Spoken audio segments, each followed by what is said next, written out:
현재 우리나라의 가구들 중에 이런 통계가 있습니다. 10가구 중에 한 3가구 가까이 반려동물을 키우고 있다고 그렇게 통계가 나옵니다. 사실 반려동물이라고 하는 용어가 우리에게 쓰여진 것이 얼마 되지 않습니다.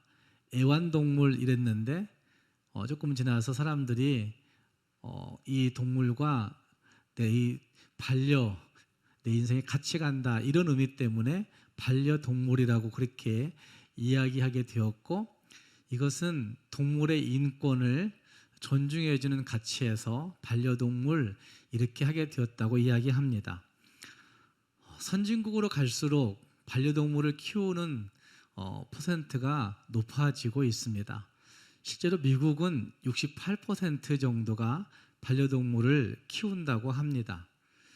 그리고 이 반려동물을 키우는 사람들 가운데서 특히 우리나라에서도 나온 통계인데, 반려동물을 양육한다 이런 표현을 쓰고 있는데, 양육하는 사람들 2명 중에 1명은 자신의 말 못하는 어떤 고민들, 말 못하는 어떤 그 마음속의 애통함들을 그 말 못하는 반려동물에게 털어놓는다고 합니다.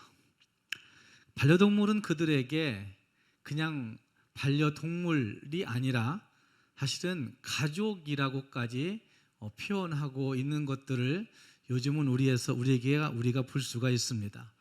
그래서 이 반려동물이 가족이면서 결국 생활의 기쁨으로 그에게 다가와 있고, 또 어떤 경우는 그 사람들에게 큰 위로자로 다가온다고 그렇게 이야기들을 합니다.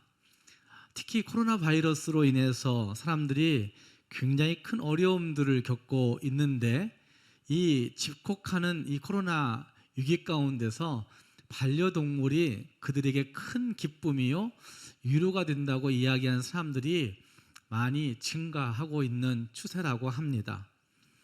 여러분은 어디에서 기쁨을 찾고 있으십니까? 여러분 정말 무엇에서 기쁨을 발견하고 싶어 하십니까? 여러분은 어디에서 정말 기쁨을 얻으려고 하고 계십니까? 가정에서 있는 시간들이 많아지면서 정말 웃을 수 있는 기쁨은 나에게서 어디에서 오고 있는지, 내가 진짜 웃을 수 있는 기쁨은 무엇에서 오고 있는지 이 아침 한번 생각해 볼 수 있기를 바랍니다. 코로나 바이러스를 통해서 패배감과 낙심이 일상처럼 퍼져가고 있는 이 시기에 우리는 어떤 기쁨을 가지고 살아가야 할까 하는 문제를 2021년에 계속해서 생각해 보고 있습니다.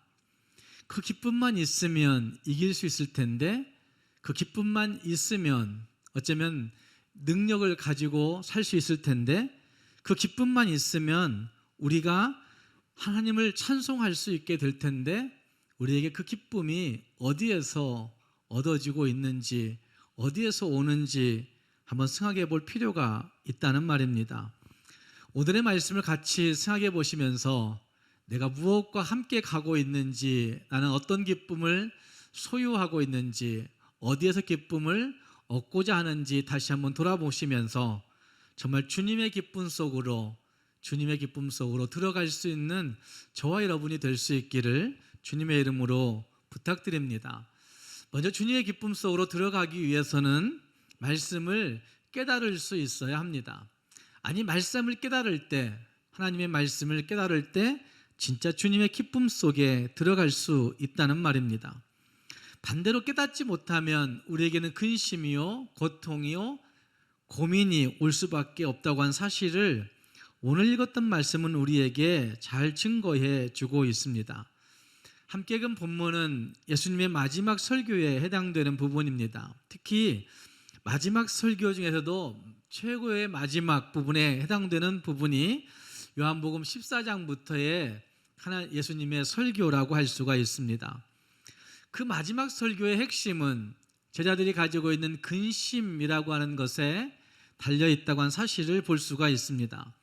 왜냐하면 요한복음 14장 1절 말씀에 예수님이 이렇게 말씀하십니다. 너희는 마음에 근심하지 말라. 하나님을 믿으니 또 나를 믿으라. 근심의 문제를 화두로 삼아서 예수님이 마지막 설교를 그 제자들에게 시작하고 있다는 말입니다. 믿음을 가진 사람들이 무엇 때문에 근심할까? 믿음을 가진 사람들이 무엇으로 그 근심을 버릴 수 있을까에 대해서 예수님은 말씀하고 있다고 할 수 있습니다. 예수님은 분명하고 확실하게 또 영원히 내가 너희와 함께 할 거니까, 내가 너희와 함께 있을 것이니까 너희는 근심하지 말라 하는 말씀이 14장 말씀에서 등장하고 있고, 15장 말씀에서는 예수님이 내가 너희와 함께 하기 때문에 너희가 내 안에 거하고 내가 너희 안에 있으면 너희는 열매를 저절로 맺게 된다 라고 하는 말씀을 통하여서 예수님 안에 거하기만 하면 열매도 저절로 맺히니까 그 근심 버리라 하는 말씀이 15장에 등장하고 있습니다. 그럼에도 불구하고 제자들은 여전히 근심합니다. 예수님이 그렇게 강조하면서 내가 너희와 함께 있어, 내가 너희 안에 있고 너희가 내 안에 있으면 다 돼, 이런 말씀을 하신데도 불구하고 그들은 여전히 근심하고 있습니다. 이것이 제자들과 사람된 우리들이 가지고 있는 한계인 것 같습니다. 눈으로 보고 그 귀로 듣고 그들의 오감으로 예수님이 행하신 기적과 예수님 말씀하신 그 말씀들과 예수님이 행하신 여러 가지 일들을 보고 접하고 느꼈습니다. 그럼에도 불구하고 예수님이 떠나간다고 하는 사실은, 예수님이 죽으신다고 하는 그 이별의 통보는 그들에게 큰 두려움이 되었다는 사실들을 볼 수가 있습니다. 아무리 보았고 아무리 느꼈고 아무리 들었을지라도 우리 이성과 우리 감정의 한계가 거기까지라는 말입니다. 헤어진다고 하는 사실 때문에 그들은 큰 두려움을 가지고 있습니다. 그래서 오늘 읽었던 말씀 16절 말씀에 조금 있으면 너희가 나를 보지 못하겠고 또 조금 있으면 나를 보리라 라고 말씀하십니다. 예수님이 내가 너희를 떠나 죽을 거야, 그리고 내가 다시 너에게 올 거야, 이 말씀이죠. 조금 있으면 너희가 나를 보지 못하겠고 또 조금 있으면 너희가 나를 보리라, 이렇게 말씀하십니다. 우리는 이 말씀을 잘 이해합니다. 왜냐하면 예수님의 죽으심과 그리고 부활과 승천과 재림을 이미 교리적으로 잘 배우고 이미 알고 있기 때문에 우리는 이 말씀을 이해합니다. 그러나 예수님의 그 제자들, 그 당시의 제자들은 예수님이 이 말씀을 여러 번 하셨음에도 불구하고 알지 못했습니다. 내가 죽으러 왔어, 내가 십자가에 죽을 거야, 내가 그러나 그것이 끝이 아니고 다시 살아날 거야 라고 말씀하시는 그 예수님의 말씀을 그들은 깨닫지 못했습니다. 그래서 조금 있으면 이렇게 말씀하시는 그 예수님의 말씀을 그들은 알지 못하여서 17절 말씀에서도 그들은 왜 이렇게 말씀하시는지 모르겠다고, 이게 무슨 말이야, 이렇게 서로 근심하고 의심하고 서로 눈이 휘둥그레서 서로에게 질문하고 있는 모습들이 거기에 등장하고 있는 겁니다. 지금도 교회 안에서 이런 일들이 얼마든지 있을 수 있습니다. 특히 코로나 바이러스로 말미암아 1년 넘는 시간 가운데 정상적인 신앙생활들을 잘 하지 못하고 있는 이 상황에서는 어쩌면 이런 일들이 훨씬 더 많아질 수 있는 것 같습니다. 하나님의 말씀을 똑같이 배우고 있고 똑같이 읽고 있고 또 하나님의 말씀을 여러 채널을 통하여서 듣고 있음에도 불구하고 그걸 제대로 깨닫지 못함으로 말미암아 뒤에서 의심하고 수근수근하고 그리고 다른 소리를 하는 이야기들이 우리 안에, 교회 공동체 안에 많이 있을 수 있다는 말입니다. 그리고 그걸 가지고 근심하는 겁니다. 염려하는 겁니다.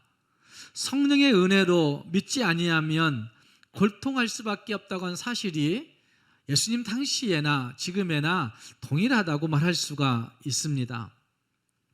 20절 말씀에서 예수님은 이렇게 말씀하십니다. 내가 진실로 진실로 너희에게 이르노니 너희는 곡하고 애통하겠으나 세상은 기뻐하리라. 그들은 예수님의 말씀을 이해하지 못함으로 말미암아 굉장히 큰 근심, 애통, 애곡하는데 세상은 우리가 예수님 죽였다, 우리가 승리했다, 우리가 예수님 십자가에 못 박았다 이러고 그들은 기뻐한다는 것입니다.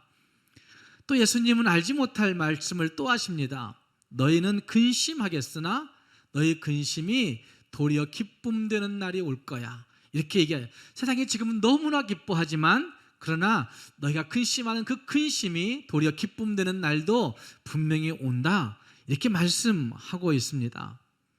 제 아들이 왜 곡하고 애통하고 근심합니까? 아니, 우리들이 왜 곡하고 애통하고 근심합니까? 1차적으로 예수님을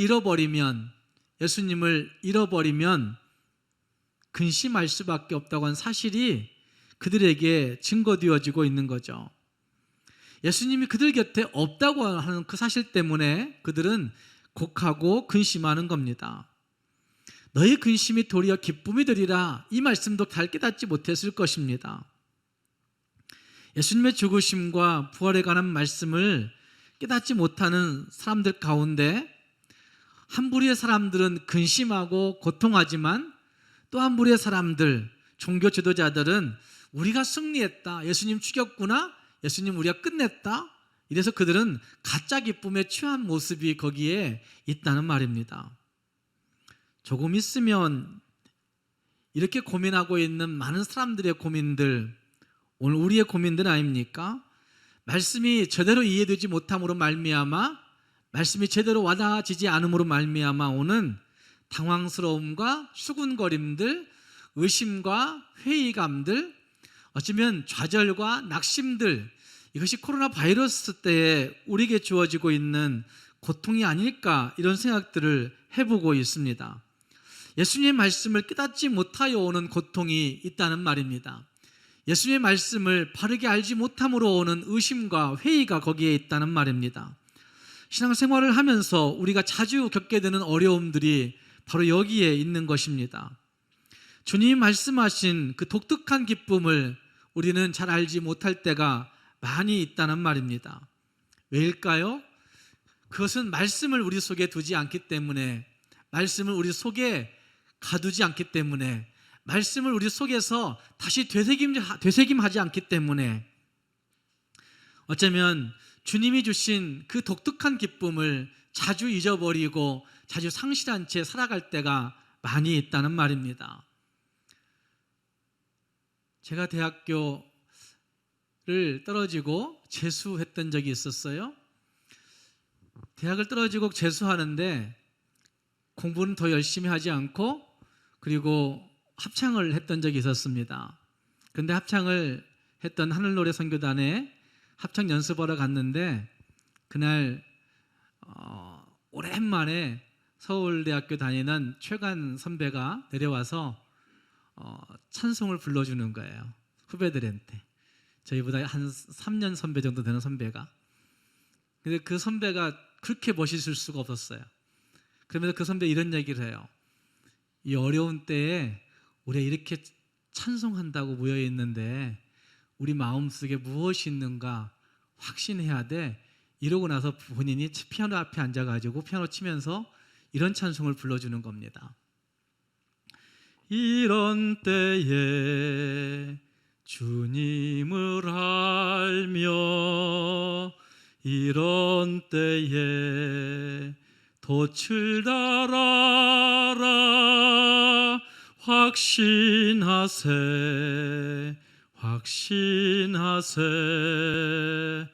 이 반석 위에 내 돛이 달렸나 이 반석 예수 한 분일세 이 반석 예수 오직 예수 확신하세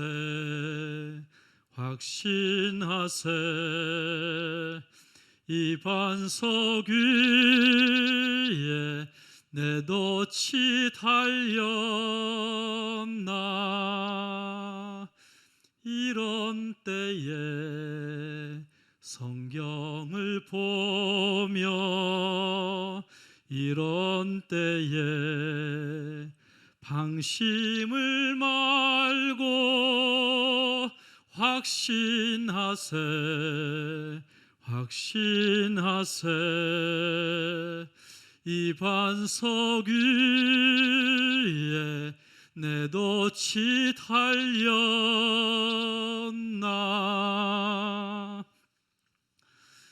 너무나 멋있게 들었고, 아 그래, 진짜 반석 위에 확신해야 되겠구나, 이런 확신이 들었던 때가 있었습니다.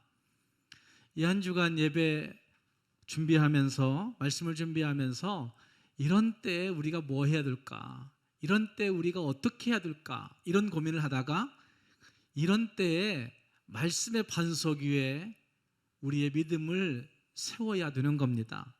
그 말씀의 반석 위에 세우면 그 근심이 도리어 기쁨 되는 은혜가 있다고 성경이 우리에게 말씀하고 있습니다.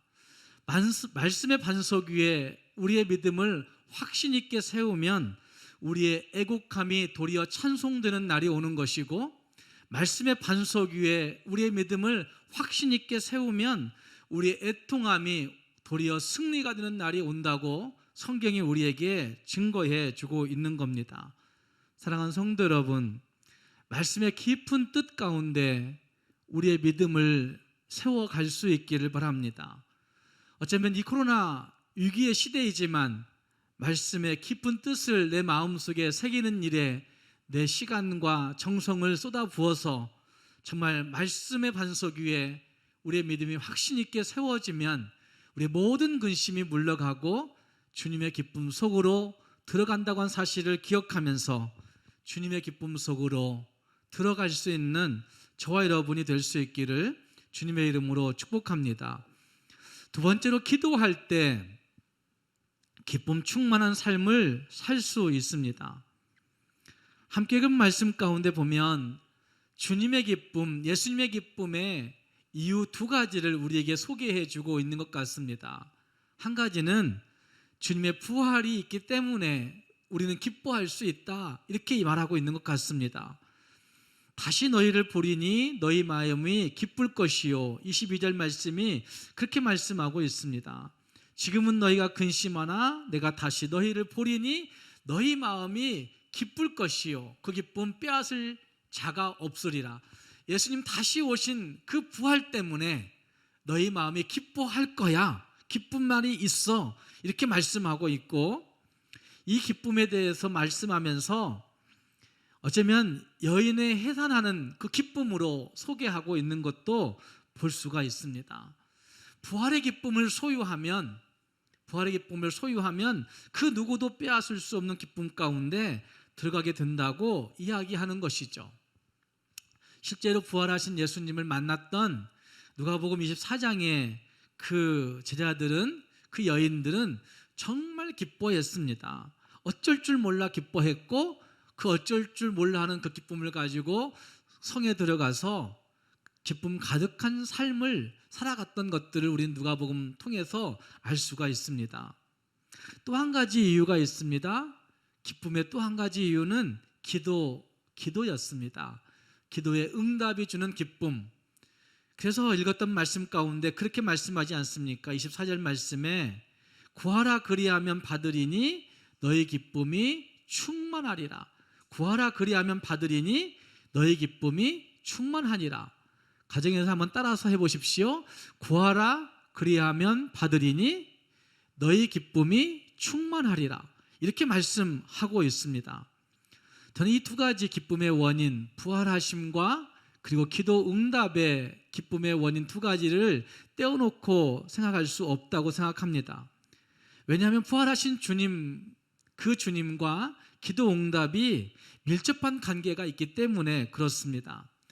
만약 예수님께서 십자가에 죽으시고 못 살아나셨다면, 아니 진짜 부활이 없다면 예수님의 이름으로 하는 그 기도가 힘이 없습니다. 아니 예수님의 이름으로 하는 기도가 응답받을 수 없는 겁니다. 부활하시지 않은 그 예수님의 이름으로 하는 기도 의미가 없다는 말입니다.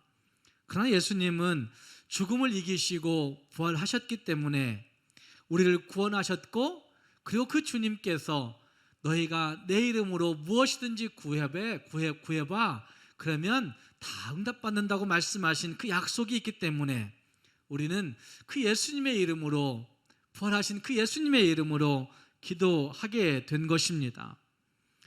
예수님이 부활하셔서 나와 함께 하신다는 그 사실을 생각할 때마다 솟구치는 기쁨이 있게 되는 것이고, 그리고 예수님 부활하셔서 그 우리에게 내 이름으로 너희들이 무엇이든지 구하면 받을 수 있어 말씀하신 그것을 확신하면서 우리는 기도함으로 얻는 기쁨이 있다는 말입니다. 문제는 우리가 그 믿음을 갖지 못한다는 데 있습니다. 그 확신을 갖지 못하고 죄성을 가진 인간들이 하나님 앞에 그 죄의 문제를 가지고 설 때마다 기도하지 못함으로 말미암아 그 기쁨을 누리지 못하고 살게 된다는 말입니다.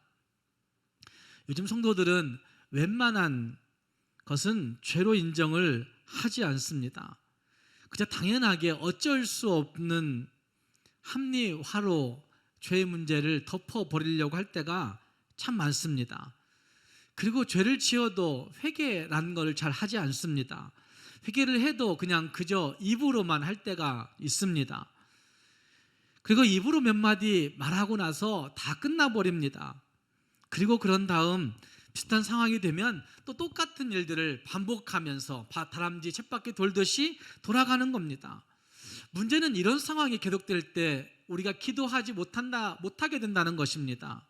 그 죄가 우리의 기도를 막아버리고 결국 그 죄의 문제가 죄에 대해서 합리화시켜버리고 무감각해져 버린 우리들이 하나님을 향한 기쁨을 얻을 수가 없게 된다는 말입니다. 어쩌면 하나님 앞에 기도하는 것, 이것이 기쁨을 얻을 수 있는 첩경이라고 하는 사실을 말할 때에는 죄의 문제를 청산해야 제대로 기도할 수 있게 되고, 그 죄의 문제를 청산하고 기도할 때에 응답받음으로 말미암아 오는 기쁨이 크다고 성경이 증거하고 있는 것입니다. 요한일서 3장 21절 말씀에 이렇게 말씀합니다. 사랑하는 자들아, 만일 우리 마음이 우리를 책망할 것이 없으면 하나님 앞에서 담대함을 얻고 무엇이든지 구하는 바를 그에게서 받으리니 이는 우리가 그의 계명을 지키고 그 앞에서 기뻐하시는 것을 행함이라. 피드백되는 기쁨이 있다는 거죠. 마음에 가책받지 아니하면 담대히 구할 수 있게 되고, 담대히 구하게 되면 하나님이 주시는 그 기쁨으로 기뻐할 수 있게 된다고 한 사실을 말하고 있는 것입니다. 사랑하는 여러분, 어떻게 이 기쁨을 가지고 살아갈 수 있겠습니까? 그것은 하나님의 말씀이 우리 안에서 역사해야 되는 것이고, 어쩌면 기도함으로 말미암아 응답받을 때 우리는 주님의 기쁨 속으로 들어가 그 기쁨을 가지고 살아갈 수 있게 되는 것입니다.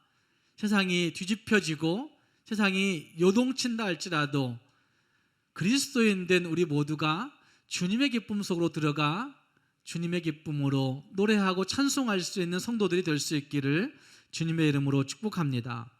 기도하겠습니다.